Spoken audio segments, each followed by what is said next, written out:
사랑하는 행복한 교회 성도 여러분, 이 영상을 보시는 하나님 나라의 귀한 자녀 여러분, 오늘은 2022년 9월 24일 토요일입니다. 오늘 본문에서는 이스보셋이 자기 신하들에게 죽임을 당한 것과 그 살인자들에 대한 다윗의 정의 실현이 기록되어 있습니다.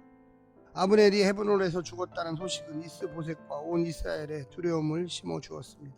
이스보셋의 두 신하 바하나와 레갑이 두려움에 사로잡혀 다윗의 수하에 들어가기를 원했습니다. 그들은 이스보셋을 죽이고 그 머리를 잘라가면 다윗이 자기들을 수하에 받아줄 것이라고 생각했던 것입니다. 하지만 다윗은 분노하여 그 반역자들을 처형하도록 명령했습니다. 오늘 본문을 나누어 보겠습니다. 사무엘하 4장 1절부터 4절, 아브넬의 죽음이 가져온 공포, 아므렌의 죽음이 일으킨 두려움, 바하나와 네갑 무비보셋. 5절부터 8절, 살해당한 이스보셋, 잠을 자는 이스보셋, 살해당한 이스보셋, 다윗에게 간 살인자들. 9절부터 12절, 다윗의 정의 실현, 다윗의 맹세, 의인을 죽인 악인에 대한 심판 선고, 처형당한 살인자들. 오늘 본문 사무엘하 4장 1절부터 12절 말씀을 듣고 다시 오겠습니다.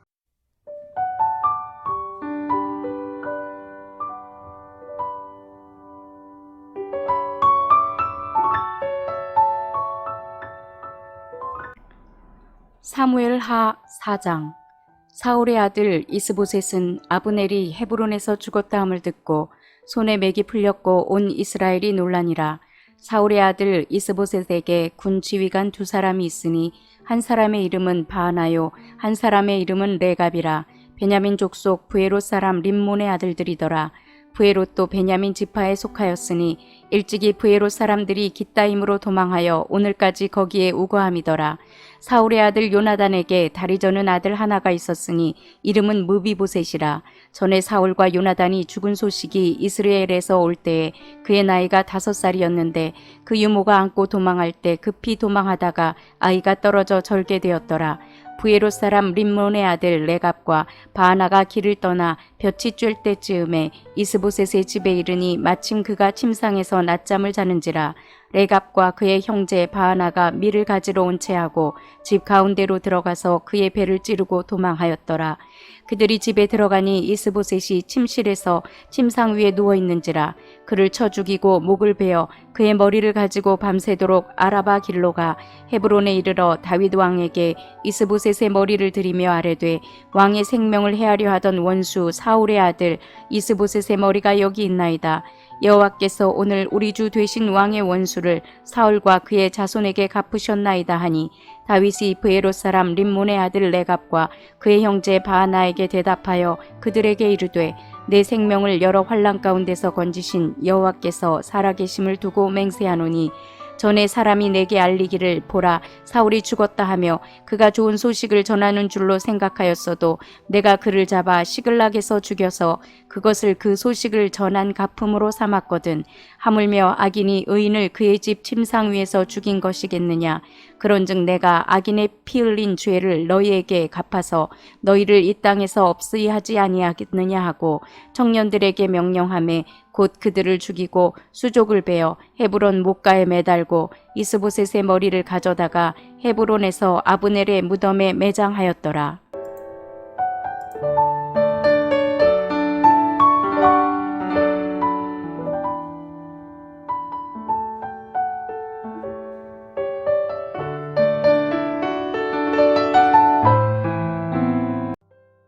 다윗이 온 이스라엘의 왕이 되는 과정 중 가장 마지막 단계를 기록하고 있습니다. 다윗이 왕이 되기 위해 사울이 죽었고 요나단이 죽었으며 아브넬이 죽었고 마지막으로 이스보셋이 죽습니다. 이는 다윗이 왕이 되는 과정이자 사울 왕국이 멸망하는 과정입니다. 사울 왕국을 자연스럽게 흡수하기를 원한 다윗은 사울 왕국의 멸망 과정에 자신이 기여한 바가 없음을 여러 번 표현했습니다. 특별히 이스보셋을 죽이고 그 증거를 들고 온 두 살인자를 잔인하게 처형함으로써 사울과 그 가문에 대한 존경심을 표시했습니다. 오늘 본문을 세 부분으로 나누어 자세히 설명드리겠습니다. 첫 번째, 부하들에게 살해당하는 이스보셋. 사울의 아들 이스보셋은 사실상 아브넬이 세운 꼭두각시 왕에 불과했습니다. 아브넬이 죽자 신하 바하나와 네갑 형제는 몰래 이스보셋을 죽이고 그의 머리를 다윗에게 가져갑니다. 아브넬만큼이나 그들 역시 이스보셋에게나 자기 나라 이스라엘에게나 불충분한 자들이었습니다. 신의를 저버린 채 오직 자신들의 안위만을 위하는 자들이었습니다. 그들은 다윗과 그가 이루는 하나님 나라에서는 어떤 사람들이 필요한지를 몰랐고 그 나라의 정통성이 어떤 방식으로 이루어지는지도 몰랐습니다. 알 리가 없습니다. 그들에게는 권력욕만 있고 하나님은 없기 때문입니다. 두 번째는 요나단의 아들 무비보셋. 이스보셋의 소개와 죽음 사이에 요나단의 아들로서 사울과의 또 다른 남은 혈육 무비보셋이 소개됩니다. 그는 어리고 장애가 있어서 사울의 왕위를 이을 수 없는 조건이었습니다. 이제 이 가문의 운명은 다윗에게 달려있고 그가 베푸는 언약적 사랑 헤세드에 달려 있습니다. 이스보셋은 부하들의 손에 죽었고 무비보셋은 왕이 될 가망이 전혀 없습니다. 최고의 권력을 누리던 사울 가문은 그렇게 사라지고 있습니다. 마지막 세 번째는 이스보셋을 살해한 자들을 향한 심판. 사울을 죽인 아말렉 병사처럼 사울의 아들 이스보셋을 죽인 부하들 역시 사울이 다윗의 원수이며 따라서 이스보셋을 죽인 일이 다윗을 기쁘게 할 것이라고 착각했습니다. 다윗은 그들의 말대로 이스보셋의 죽음을 하나님께서 왕의 원수를 갚아주시고 통일 이스라엘을 만들기 위해 행하신 일로 해석할 수도 있었습니다. 하지만 그들이 무죄한 자의 피를 흘렸으니 그 대가를 치르고 땅에서 없어져야 할 대상으로 선고하고 처형했습니다. 다윗에게 사울은 원수가 아니라 하나님께서 기름 부으신 종이며 이스라엘의 위대한 용사였습니다.